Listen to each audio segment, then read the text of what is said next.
Welcome, Minister, to this PSA Congress 2010. As you may be aware, we hold Congress every 2 years. It's the major policy-making body of the PSA. 2 years ago, we welcomed then Leader of the Opposition John Key to the stage in the lead-up to the 2008 election. His speech led to lots of questions and a lively debate on the floor of Congress after he had left. A lot has happened since then, not all of which we've agreed with. For example, we remain deeply concerned about job losses in the state sector and the consequent impact on public services, the labelling of hard-working public servants as bureaucrats, and the current proposals to undermine the rights of working New Zealanders through amendments to the Employment Relations Act. However, it is important to note that immediately after the election we were invited by the Prime Minister and Bill English to have a conversation about how the PSA and the new government might work together. And while we continue to disagree with many matters, we have been able to build on this initial contact, and we meet with you on a regular basis. We have appreciated the ongoing dialogue, and we hope that you have found our often free and frank conversations useful.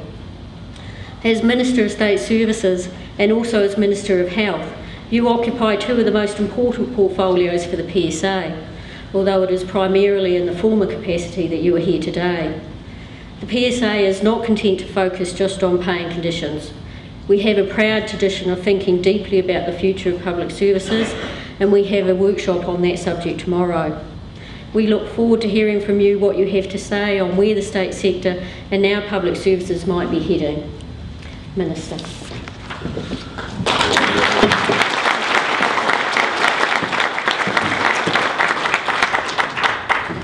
Well, good morning everybody. PSA President Paula Scholes, National Secretaries Richard Wagstaff and Brenda Pilot, conference delegates, thank you very much for inviting me to speak with you this morning.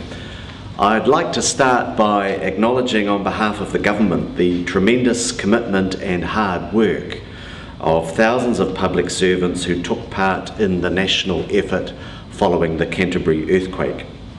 Whether it was telephoning the elderly in their homes to see if they were all right, or caring for people injured in the quake, or comforting patients during the endless aftershocks, or looking after the homeless people in welfare centres, or checking to see if people's homes were safe, New Zealand's public servants have worked tirelessly in support of the Canterbury region. And many of these people had damaged homes of their own and families needing comfort and support.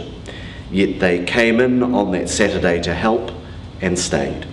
And while the recovery effort will be a very long journey, we thank all of these public servants from across ministries for their continuing efforts in Canterbury.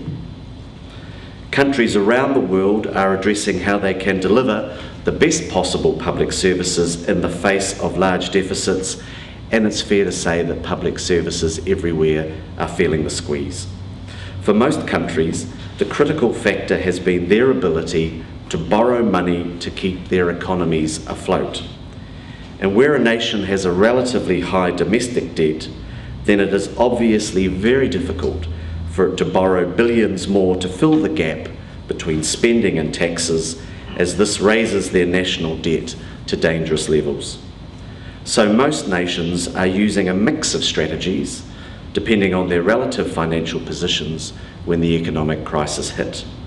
Many of these countries have had no choice but to make some quite difficult decisions in relation to their public services. Compared to what's happening internationally, New Zealand's response has been fair, moderate and pragmatic. So I'd like to acknowledge the Public Service Association for the constructive and responsible part that you have played in employment negotiations in New Zealand to date. You are professional yet determined. You've sought settlements for your members that recognise the tough financial times that we are all in. And while hard fought, those settlements have been responsible, realistic and fair to both parties.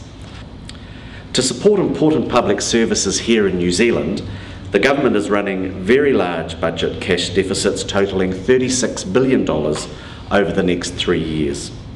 The largest bite of that is actually happening this year, with a cash deficit of $13 billion expected, far in excess of last year and the year before. And to fund these deficits on behalf of taxpayers, we are currently borrowing $240 million a week. And the net effect of all of this borrowing is that our net Crown debt will double from around 14% to 28% of GDP in 2015. And that will mean we'll have to allocate more taxpayers' money to service the debt, but that debt will have to be paid off. And that's why the government's eye remains firmly on what matters, helping our economy recover to create jobs and opportunity to provide quality public services. The latest KiwiCan survey finds New Zealanders with higher levels of trust in the public services, with more considering they are getting better value for money than a few years ago. But within the limited budget growth, the public sector is focusing on living within its means, and that means moving resources from back office administration to supporting frontline services and an increased focus on productivity. And that is the part of the public services contribution to economic recovery and easing the tax burden. One of our tools for supporting this is the cap on core government administration. Between 1999 and 2008, the public service grew by 50%, about 5% per year, and we've halted that growth.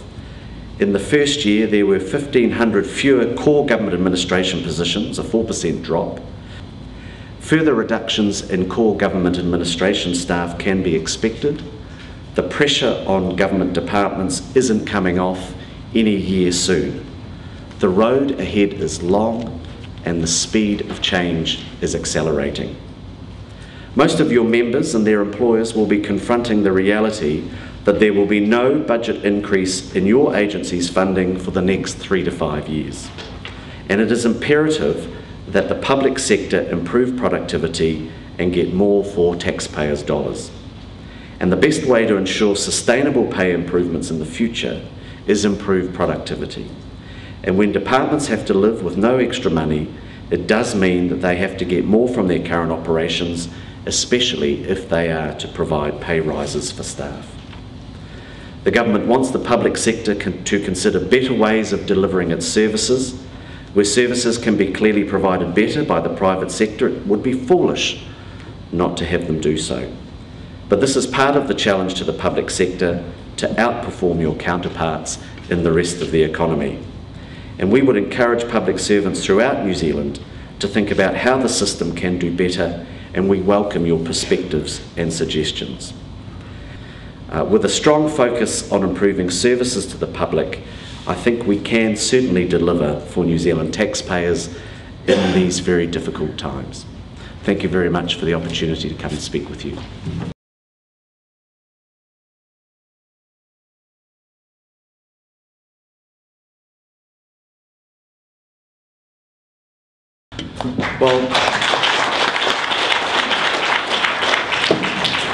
Well, the Prime Minister told you 2 years ago we were going to have a cap on the public service, and we were going to move resources from the back office to the front line. And that's what we've done. We've got a cap on the public service numbers. Departments that are considered generally administrative, their numbers are coming down, but resources have moved into areas of higher public priority. We have a cap. We're moving resources from those predominantly administrative functions to improving frontline services, and we'll continue to do that.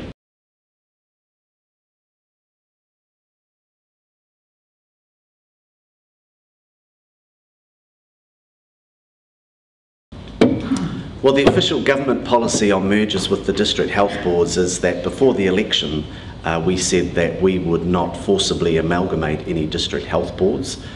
The one amalgamation that has happened enjoyed the public support across the people of Otago and Southland. Look, I've been quite upfront in saying that I actually think the biggest gains in health between district health boards is having them work more constructively together in the current arrangements in which they are. And if you look, for example, at Wanganui and Palmerston North, there are opportunities there that, with keeping their individual boards, they're still able to save money and provide services for patients, and we are certainly looking to encourage that further.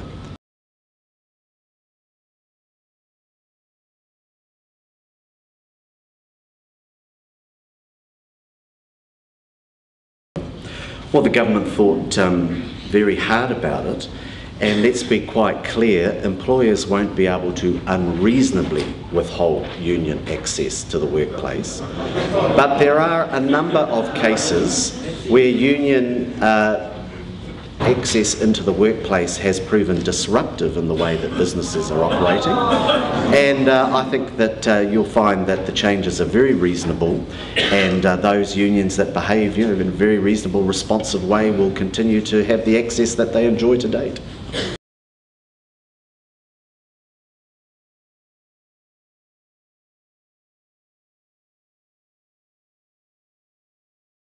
Well, actually, as I travel around the country, I can tell you quite clearly, doctors and nurses are spending more time with frontline services and patients than they used to previously. And I can tell you also, we've got a significant increase in the number of doctors being employed in the public health service, over 400, and we've got over 1,500 more nurses employed in the public health service.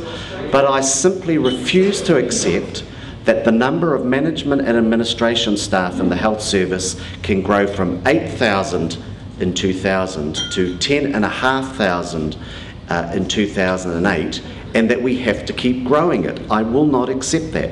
We have put a cap on the growth of administrative staff in the district health boards.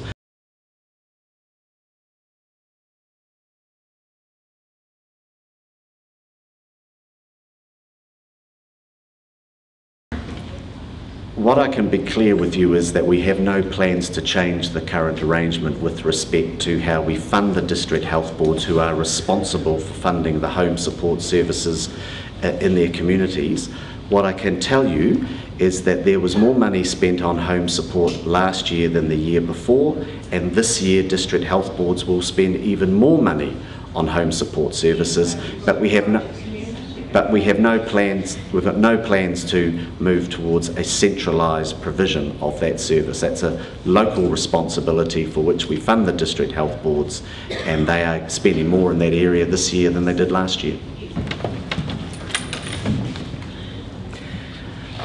Thank you, Minister, for your speech and for taking time to answer the members' questions. It's helpful for us to hear directly from you what the government's latest thinking is in the state sector and in public services. I am a social worker in Christchurch, the city that rocks, and public services have well and truly demonstrated their value in the recent Canterbury earthquake, and it's very pleasing to hear the number of ministers praise their contribution, so thank you. Work and income staff, Ministry of Ed officials, local government workers, amongst lots of others, have all had their above and beyond the call of duty efforts recognised. We call this public service ethos, and it is not confined to the front line. Members in Wellington and other places have provided essential support for the work in Christchurch, though this has received little recognition. However, while Canterbury represents a special event, public services perform equally important work day to day, and there is a need to recognise that. There is a real risk that as the investment in public services is run down, that our ability to cope in similar events in the future, or even deliver some of the core functions, could be compromised. Your speech raises questions for us whether this recognition and the investment will be there into the future.